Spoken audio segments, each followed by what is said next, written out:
Good morning. Senate Committee on State Affairs will come to order. Will the clerk call the roll? Betancourt, Birdwell, Hall, Hinojosa, Middleton, Parker, Perry, Schwertner, Zaffarini, Paxton, Hughes. Here. Again, good morning. We'll move through our posted agenda as expeditiously as possible, hearing from everyone, of course, who wishes to participate. We will have to stop a little before 10 for the Senate to come in, and before that can happen, our excellent Senate team has to rearrange the furniture. So we'll be coming back after the Senate is done for the day. So as we begin our posted business, Chair lays out Senate Bill 1386 and recognizes its author, our dear colleague and former chair of this committee, Senator Huffman, to explain the bill. Good morning, Senator. Welcome back. Good morning. Thank you very much for giving me the opportunity to lay out this bill. It is a somewhat familiar bill for the Senate because it has passed out of the Senate before, but I think it's a great bill, and I do have a committee substitute to send up. Senator Zaffarini sends up a committee substitute. Senator Huffman is recognized to explain the substitute. Thank you, Mr. Chairman and members. Members, current law does not allow a person called by the legislature or a legislative committee to refuse to testify or produce a document on the grounds that doing so will incriminate the person. In exchange, if a person is compelled to testify while claiming that the testimony or document may incriminate the person, Texas law grants the person complete immunity from prosecution, such that the person may not be indicted or prosecuted for any matter related to the testimony. This is known as transactional or blanket immunity. The committee substitute to Senate Bill 1386 removes the incentive to testify to avoid criminal prosecution. Instead of transactional immunity, it grants testimonial immunity to compelled witnesses that claim the testimony or evidence may incriminate the person, meaning that the testimony or evidence a person must produce may not be used against the person in a criminal prosecution, but the person can still be indicted for the crime, excluding prosecution for any offense involving perjury or making a false statement. This aligns with the federal rule for congressional testimony, which is limited to testimonial immunity. The committee substitute still empowers either house of the legislature or a legislative committee to compel testimony or evidence production, even if it may incriminate the witness. Finally, the committee substitute continues to recognize the right to counsel for witnesses appearing before the legislature, ensuring that they have legal guidance during the process. Members, again, this is not a new proposal. In 2013, a long time ago, I think I was chair of this committee then, I authored a similar bill. It passed the Senate unanimously and died over there. Continuing to allow the legislature the ability to provide a compelled witness with blanket immunity may lead to unintended or even detrimental consequences. And when I first had this bill in this committee, I guess when I first filed the bill, it also did not allow committee chairs to and committees to subpoena. It required a vote of the individual bodies. I've removed that from the committee substitute. I kind of had a love-hate relationship with that part of the bill, and I just spoke to a lot of members, and I think this is a better way to approach the issue at this time. Thank you, Madam Chair. Any questions for the author on 1386? Looks great. Thank you so much for presenting it to us. Thank you very much. And we'll open testimony on Senate Bill 1386.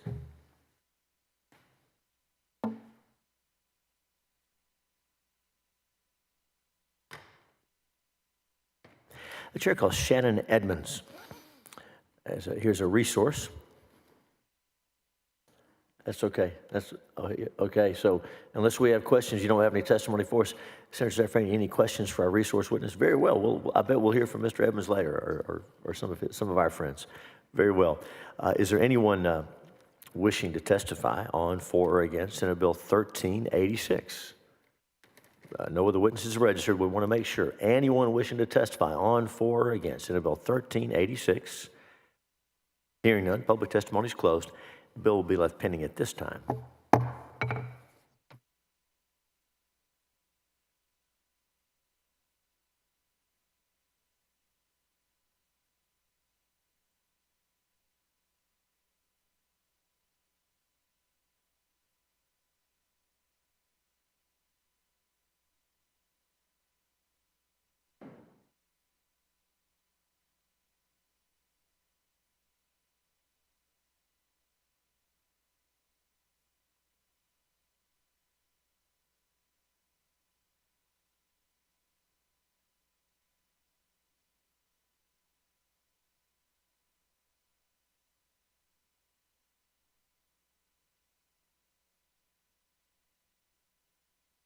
tune in here.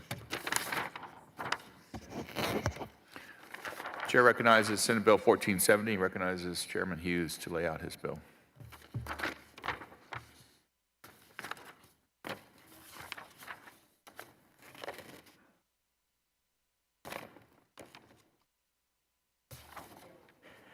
Thank you, Mr. Chairman. And remember, Senate Bill 1470 is a simple bill to allow the Secretary of State to obtain data from DPS regarding cross-state moves. This does not create any new data collection. That's important. It just requires agencies to share the data they already have. When someone moves to a new state, they likely obtain a new driver license reflecting their new residence. In most cases, the new state sends a notification to our Department of Public Safety that the person has moved and that the DPS should cancel their Texas driver license. This is very good, possibly the best data for cross-state moves. So this bill will instruct DPS to share this data with the Secretary of State so that she can utilize it for list maintenance so that, again, we keep those voter rolls clean. This is one of many improvements we have over the ERIC system, which had so many concerns. And so we believe this makes sense. It doesn't alter current law on removing voters from the rolls. It just provides another piece of data for the Secretary of State to use. There are resource witnesses from the DPS and the Secretary of State to describe how this could be implemented. And with that, I'll yield for questions. Thank you. Senators, any questions of the author? Hearing none, we're going to open up public testimony on Senate Bill 1470. We have, as a resource witness, someone from DPS. Any questions, members? Hearing none, we're going to close public testimony and leave the bill pending.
Chair lays out Senate Bill 1210, recognizes Chairman Hughes on this bill. Thank you, Mr. Chairman. Senate Bill 1210 has to do with the jurisdiction of the Texas Supreme Court and the Court of Criminal Appeals.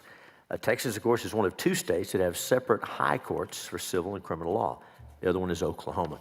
A dual system has many advantages, including allowing each court to have specific expertise and keeping the dockets of each court manageable. The drawback, of course, is that in a limited set of circumstances, the two high courts might not agree on an issue. And in that scenario, it raises difficult questions over whose rulings control. We have an invited testimony from Chris Hilton, who practices civil law and has served the state in the Solicitor General's office, to discuss two instances where that's recently occurred in the Stevens and the Roberson cases. This is not to relitigate those cases, but they represent those conflicts between the courts and they can cause confusion in the law. This bill would address the confusion by allowing, in limited circumstances where the Constitution is at issue, The Supreme Court would be the final arbiter on those questions. We would not expect this to come up very often, but in those critical cases where the courts do not agree, there has to be a mechanism to decide issues with finality. There must be some final word on the Texas Constitution. And so we could go into more detail. That's what the bill does, and I'd yield for questions, and the hard questions I will probably defer to the witness. Thank you. Members, any questions of the author? Hearing none, the chair opens up public testimony on Senate Bill 1210, calls Chris Hilton, who's registered for the bill. Anyone else wish to testify, please come forward.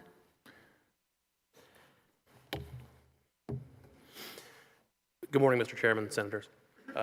Chris Hilton, on my own behalf for the bill. I'm happy to answer any questions. Senator Hughes, I think you laid it out very nicely about what the issue is here. So I'm happy to get into those two instances or whatever you'd like me to do. Thank you, sir. Any questions, members? Okay, hearing none. If no one else has a question, I've got one or two. Senator Hughes, you're recognized. Thank you, Mr. Chairman. Mr. Hilton, thanks. And so, again, folks around here are familiar with the fact that we have two high courts, and both with important roles, one civil, one criminal.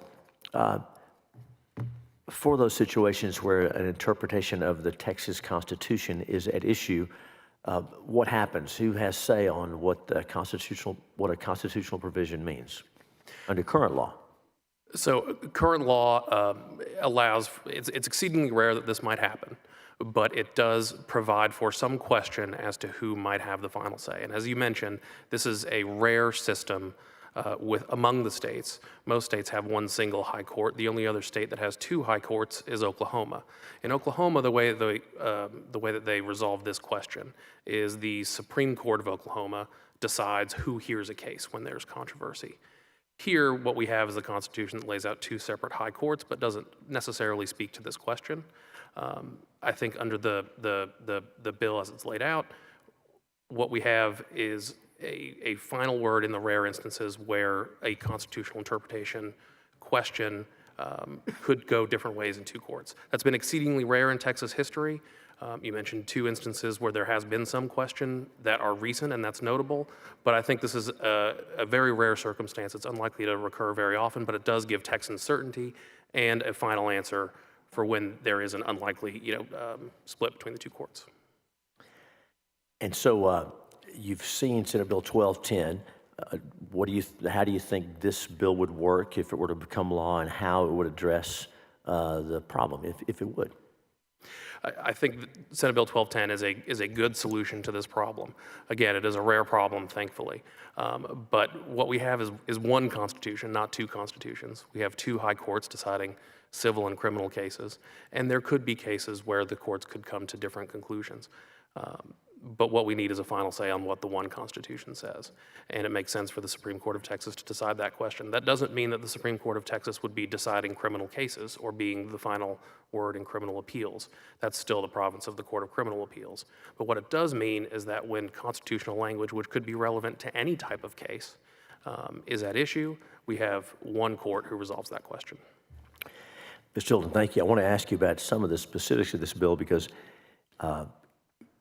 in addressing this challenge, the challenge that you've described and that we've talked about this morning, this bill would grant limited criminal jurisdiction to the Texas Supreme Court. Let's talk about that, and I think you just touched on it. So if there's a question about whether in a particular conviction the elements of the offense were met, or whether evidence should have been suppressed or not, questions about criminal law, criminal procedure, rights in a criminal context. Now, would questions like that ever be before the Texas Supreme Court, or would those stay with the Court of Criminal Appeals? As I read Senate Bill 1210, they would stay with the Court of Criminal Appeals. That's where the Constitution says they should stay, and it makes sense for them to decide those questions. However, when the Court of Criminal Appeals, in deciding a criminal appeal, has to interpret a constitutional provision, well, if there's a dispute between the courts, and only if there's a conflict between the courts, someone has to make that determination. And it makes sense that that would be the Supreme Court of Texas. But what you still have is the Court of Criminal Appeals, the experts in criminal law within the Texas judicial system, making the decisions about evidence suppression, elements of the offense, things like that. And so when those issues arise, when those disputes arise, how do you envision that working into this bill? What would happen mechanically if the Texas Supreme Court, the Texas Court of Criminal Appeals, reached a constitutional question?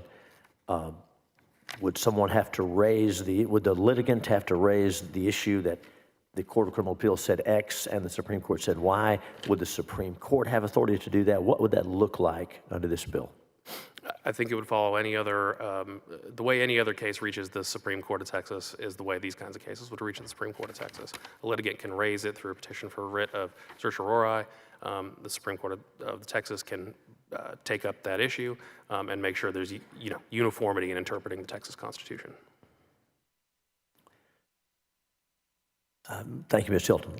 Anything I've left out you think we should let the committee know about? Nothing else I have to add, Senator Hughes. Of course, I'm happy to answer any questions. Thank you. Thank you. Thank you, Mr. Chairman. Other questions? Chair opens up public testimony, calls Alan Place, Jack Rody, and Philip Furlow.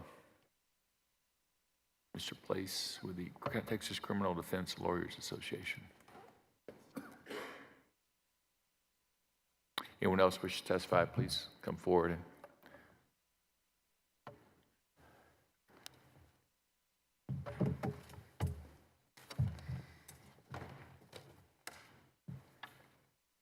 Welcome, Mr. Place. You may begin. You have 2 minutes. Thanks, Senator. State your name, position. My name is Alan Place. I'm here on behalf of the Texas Criminal Defense Lawyers Association. I respectfully have signed up against the bill, even though I know the fine law school that Senator Hughes attended many years ago. Our position in why this bill is probably not workable is the Constitution clearly provides the creation of the Supreme Court in Article 5, Section 3. And in fact, it says it twice, that it has jurisdiction except in criminal cases. And again, it repeats itself for the clarity that basically it does not have any jurisdiction over criminal cases. Likewise, Section 5, Article 5 creates the Court of Criminal Appeals and gives it exclusive jurisdiction over all criminal cases. The Constitution many years ago set up a bifurcated system, equal but separate, and it's been, excuse me, it's been upheld numerous times. I think the most recent time maybe as quickly as far back as 2011. We believe any sort of change to this system would be required to be done through a constitutional amendment. That's what we understand. The other point I'd make briefly is we believe that the system works. There are specialty courts all through civil, probate courts, specialty civil courts, and to have a special court for civil cases makes sense. Likewise, especially in your bigger counties, you're going to have specialty criminal courts, and we think the Court of Criminal Appeals is well suited to do that. So again, we think it works, and the move here would be, in our opinion, a constitutional amendment. Thank you, sir. Mr. Rody, you're recognized. Good morning, Mr. Chair, members. My name is Jack Rody. I'm the District Attorney for Galveston County, Texas. I'm here respectfully to testify against Senate Bill 1210. Recognize this is one of the few occasions where a prosecutor sits next to a defense attorney and we agree on what the law says. Respectfully, I'm opposed to the bill because I believe it's both unconstitutional and unnecessary. It effectively subjugates the Court of Criminal Appeals to the Texas Supreme Court, which violates the very fundamental principles of our Texas Constitution that have been in place for 150 years.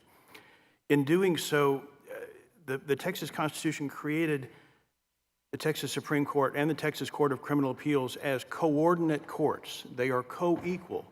They're parallel, but they're independent. And from the very beginning, our state has recognized that these are two different worlds. Our founders set up the Constitution and set up this framework. This bill would effectively dismantle that framework. Article 5 of the Constitution, sections 3 and 5, set up and proscribe as well as prescribe. They permit authority, but they prohibit authority. And the sections are very clear and unambiguous that there are certain areas where one court may not trespass upon the jurisdiction and authority of the other court. The Senate bill is unnecessary because there is no confusion on this issue, the Texas Supreme Court and Court of Criminal Appeals have successfully navigated this framework for well over 100 years of published opinions, where they have dealt with these issues of criminal versus civil cases and matters. Because the bill would be unconstitutional, I respectfully ask that the committee vote against the bill. Thank you, sir. Mr. Furlow? My name is Philip Mack Furlow. I'm the Judicial District Attorney for the 106th Judicial District, which covers 4 counties in rural West Texas: Gaines, Dawson, Lynn, and Garza. I am here to respectfully oppose Senate Bill 1210 and raise some of the practical effects and concerns of this bill if passed, especially as it relates to 1107 and 11071 post-conviction writs. I know the bill tries to carve that out, but I'm afraid there's still a caveat there. Yesterday, Presiding Judge Shank testified before the CCA, testified in front of the House Committee on Judiciary on Civil Jurisprudence. During that testimony, he talked about over 9,000 pending post-conviction writs that the CCA has to review. If a defendant has exhausted all remedies through the CCA with this bill, they can now try to figure out a way around the CCA and engage the Supreme Court to have another round of writ and/or appellate proceedings. And I know the bill tries to handle this at least on the death penalty, but not necessarily on the writ part of it. And you might now have the Supreme Court having an issue of having to stay in execution just to determine what's going on in the case based on the lack of knowledge, the case facts, and the procedure in the applicable law. This is a very specialized area of practice in which the Supreme Court has no experience. It would be a lifeline on potential death penalty cases and post-conviction cases. And it could be used in any situation where proceedings have concluded, but someone just wants a second look at something where usual proceedings have concluded. We think the Supreme Court would be overrun with these type of requests. The Court of Criminal Appeals was created primarily to relieve the Supreme Court, over 100 years ago, primarily to relieve the Supreme Court of its very heavy caseload. Setting up kind of a super Supreme Court as a court of last report in criminal law matters would result in a very heavy burden on the criminal justice system and the Supreme Court. Thank you, sir. Members, questions of the panel regarding this bill? Hearing none, we're going to close public testimony and leave the bill pending. Thank you. I'm going to, Angela? Sure.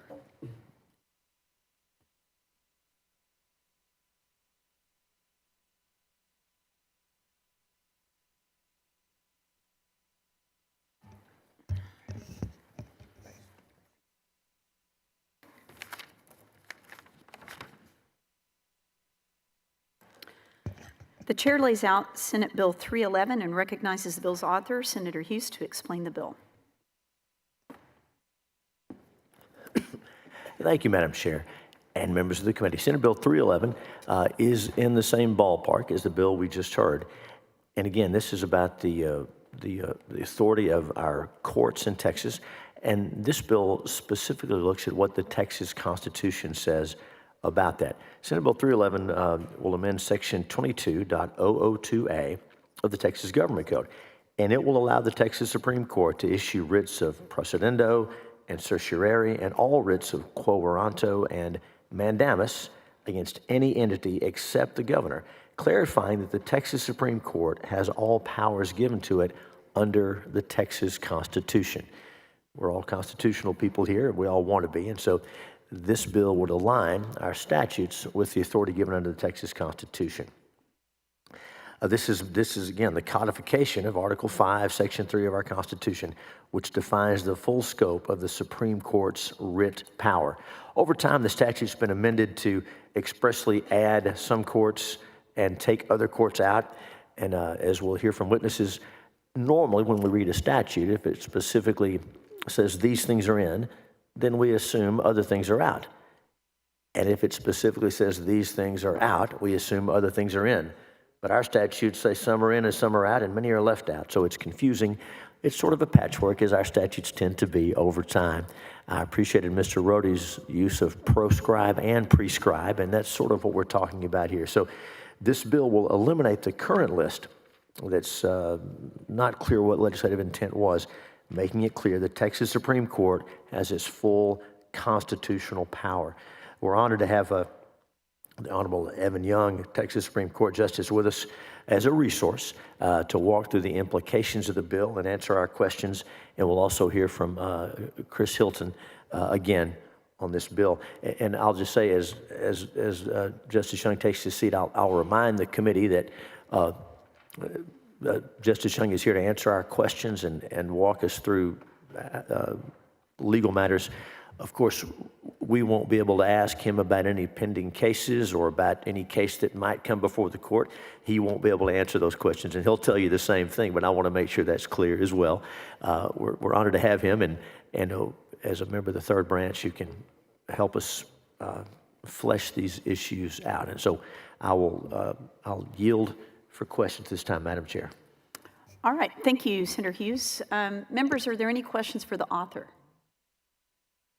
All right, if not, Chair calls Chris Hilton and Justice Evans. Well, how speedy you are. Justice Young, sorry. I've been called worse. Y'all are super speedy. It's like you teleported here. Right. Well, welcome. Senator Hughes, did you want to ask some questions? Okay, sure. All right, Justice Young.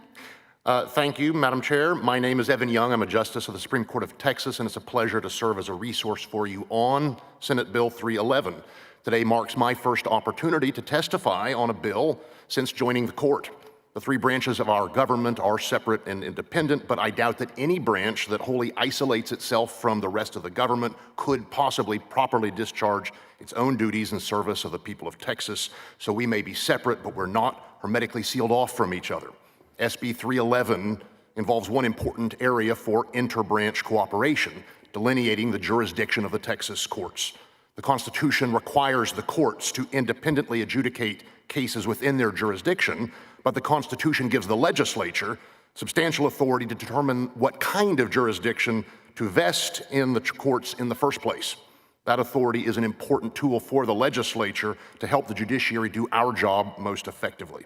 SB 311 addresses one specific aspect of the larger question of jurisdiction, and that is the Supreme Court's original jurisdiction to issue certain writs, most commonly when a litigant seeks a writ of mandamus. As Chairman Hughes laid it out, SB 311 is a simple bill that conforms the text of Section 22.002A of the Government Code to the text of Article 5, Section 3A of the Constitution. And that constitutional provision dates from 1891, which was the year that the current structure of our judicial system was formalized.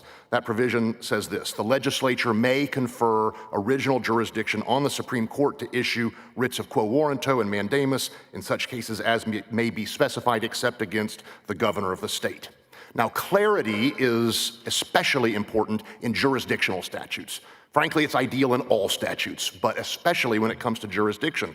The current statute, however, has grown quite complex. I won't read it, but it does list various courts in which the writ power is available for original jurisdiction, and then it excludes some other things. And the problem, as the chairman also mentioned, is that we know what to do very easily when a statute says you may do A, B, and C. There's a canon of construction that says, all right, that means that everything else is off the table. The legislature has given you three options. We also know what to do when a statute says you may not do D, E, or F. Those are three things you can't do, but everything else is on the table. But what happens if a statute says you can do A, B, and C, you may not do D, E, and F when we're talking about G, H, I, and J? That's the problem that you get in situations in which a statute both prescribes and proscribes, has alternatives but then restrictions, and it leads to confusion and cognitive dissonance. Now, there's a reason that the statute looks the way that it does, and it dates from 1895, which is the progenitor of 22.002A today, and that was because at that time, district courts were pretty much the whole game in Texas. There was a judge in Texas, it was probably a district judge. And so the statute, reasonably enough, referred to the authority to mandamus district judges. And then over time, leading up to the last amendment in 1995, the legislature added other kinds of courts. The 1995 amendments were to add statutory county courts and statutory probate court judges. And that's because those new courts that didn't exist at the time that the original statute or the Constitution were written would exercise jurisdiction comparable to district courts, but without that express acknowledgement, there was some concern that maybe the Supreme Court couldn't grant a writ of mandamus in a case in which it was necessary. That leads to a second problem, not just the confusion and cognitive dissonance, and that is, what about those other courts that are not mentioned in the text of 22.002A? For example, we now have the new business court. If we assume that the Supreme Court can only issue writs if a court is named, well, the business court isn't named, and thankfully we, I think, have had no need to mandamus the business court, and hopefully never will. But if that day were to come, we have to either figure out whether this confusing statute already authorizes it or not, and that's the last thing you want in a situation of great urgency, which is what mandamus is for. So, maximum clarity is highly desirable. It's not a good situation for there to be any doubt about the scope of any court's authority, but especially undesirable for the Supreme Court's jurisdiction to be unclear, given that our role is to take cases to resolve legal problems of importance to the entire state as a whole. The legislature in recent years has taken extraordinary steps to clarify what historically has been an exceptionally complicated jurisdictional statutory regime for our court. In 2017, the legislature simplified Section 22.001, the statute right before 22.002. And it used to be the case that that statute would list all sorts of requirements for the Supreme Court to have jurisdiction. The Supreme Court used to spend a huge amount of its time just deciding, do we have jurisdiction over this case or not? After 2017, the statute says that our appellate jurisdiction is limited to cases that involve a question that's important to the jurisprudence of the state. I might note that that bill, which completed the important simplification work, squeaked by the Senate by a vote of 31-0, and that Chairman Hughes was a sponsor of that bill back then. Today's bill logically follows that important work. Our appellate jurisdiction is now clear. Clarity is no less important in our writ jurisdiction, our original jurisdiction. And it would be unfortunate for either of two things to happen, for the court to either refuse to grant relief in an urgent and important situation based upon a misconception that we lack jurisdiction to do so, but maybe even more bad if we were to grant mandamus in a situation based on a misconception that we have authority that the legislature has not in fact conferred. SB 311 provides one option to avoid this and other ambiguity. It simply allows the statute to match the language of the Constitution. There are other ways, I suppose, that the legislature could do it. I'm not here to give advice on particular language. The distinctions about our jurisdictional authority is not for any judge to make, it's for the legislature to decide. But one thing I can ask is that the legislature be clear. Whatever path you choose, please allow us to have clarity in our jurisdiction. This is one particular way to do that. Others you might consider if for whatever reason you don't want to go this way. But the administration of justice will be greatly advanced and improved if you continue the work of simplifying and clarifying the jurisdictional limits of the Supreme Court of Texas. So, Mr. Chairman, thank you for the honor of addressing you in this beautiful and historic Senate chamber, and it'd be a great pleasure to take any questions that you or your colleagues might have. Thank you, Justice Young. And since my background is in as a math teacher, not as a lawyer, I appreciate you using all the variables in your testimony so that it felt a little bit more like an algebra problem. I kind of prefer X, Y, Z. All right, I'll do that next. Just for the future, but thank you. We appreciate you being here. Members, any questions? Dean Zaffarini, you recognize. Thank you, Madam Chair. Justice Young, did I understand correctly that the Supreme Court would now be authorized to issue writs against any court, a lower court, including the Court of Criminal Appeals, but not the new business court? Well, right now, as the statute reads, the Court of Criminal Appeals is excluded. Right. Other courts are expressly included. The business court is not mentioned at all. Associate judges are not mentioned at all. We've had problems in which mandamus efforts to deal with something that an associate judge who works directly under a district judge have come to us. And there are questions, do we have jurisdiction to do it? Because the way the statute is written doesn't mention them. Is it to be treated like those that are named, or is it to be treated because others are excluded, but not that one? Maybe the authority is there. The bill right now would eliminate that ambiguity. And what I don't want to comment on is whether or not we do have jurisdiction to issue a mandamus against the business court, because that's an unresolved issue. The main point I want to make, though, is we shouldn't have unresolved questions about the Supreme Court's jurisdiction. The legislature has full authority to provide maximum clarity, and that's what I hope you'll do. Basically, you set a standard of clarity or challenged us to provide clarity. How would this bill have to be amended to achieve that clarity by your standard? The bill would provide the clarity. The current statute is the one that does not provide clarity. Under the bill, as it's laid out, as I understand it, it would match the Constitution, and the Constitution says that the Supreme Court can grant mandamus as an original matter in proper cases. Not all cases are proper for mandamus. Mandamus is a very serious remedy. It is not appellate jurisdiction. It requires, for example, a clear abuse of discretion. But in situations in which the customs and usages of law, the mandamus jurisprudence that is developed, would make it available, if we don't have jurisdiction to grant it, we can't do it no matter how appropriate it would be. Whereas the bill would say, you can use the authority that the Constitution allows the legislature to vest, which is at this level. The current statute says certain things we cannot do, certain things that we can do, leaving that big gap so that we don't really know for sure, I think, right now, until we get cases that will perhaps resolve it. But the one thing you really don't want to do is to have a really urgent situation in the court to get wrapped around the axle on jurisdiction, by which point sometimes the problem has become moot or metastasized, leading to rule of law concerns that you can easily imagine. Thank you so much.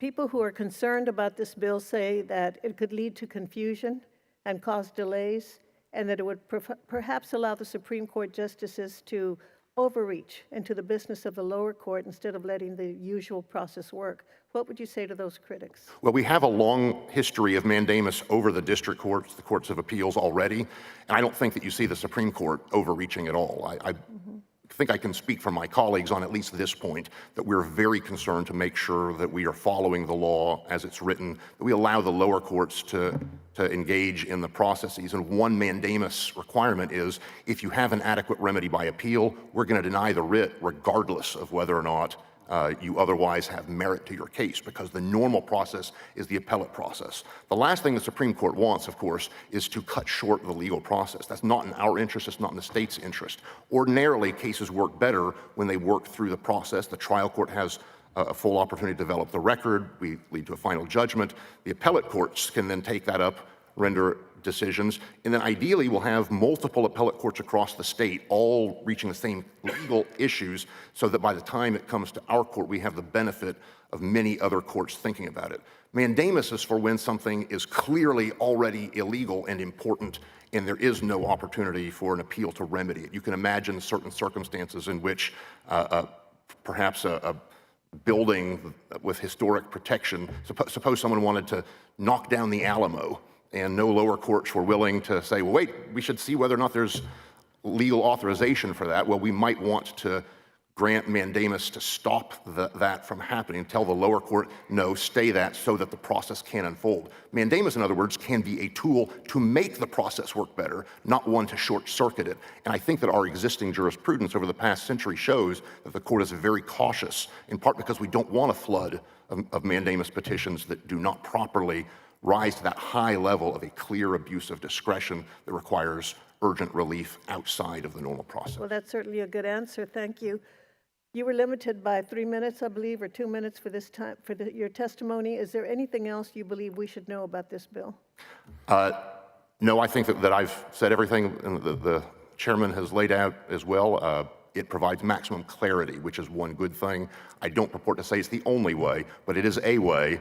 And I like the idea of making our jurisdictional statutes clearer. And finally, how does it feel to be on the other side of the red light? It's been I appreciate that it's not actually shining red for me.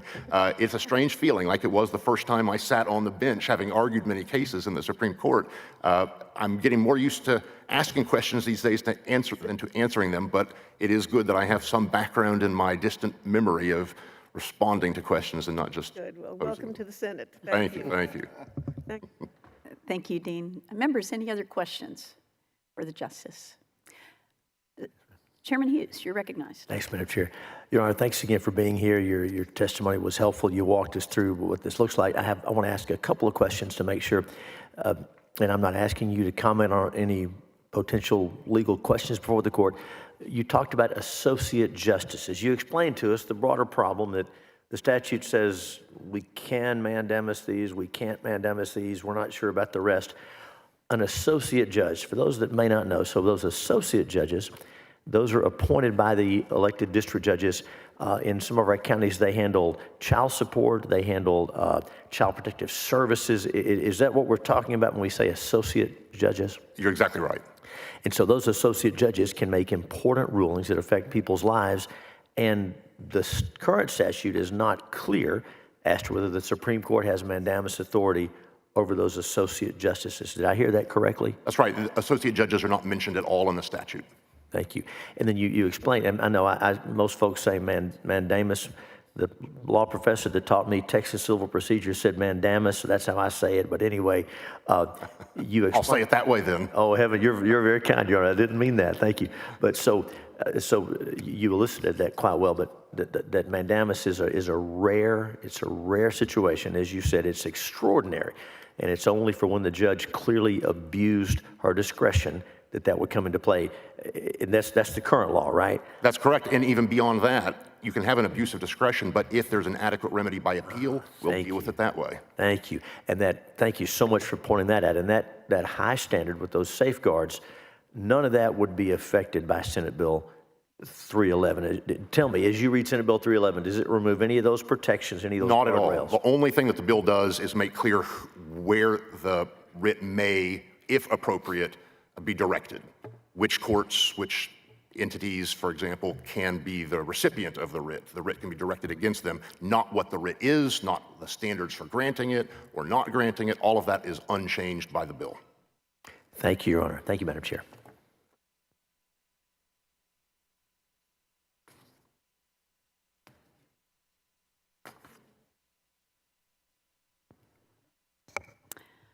Mr. Hilton, if you will introduce yourself for the record and give us your testimony. Thanks for being here.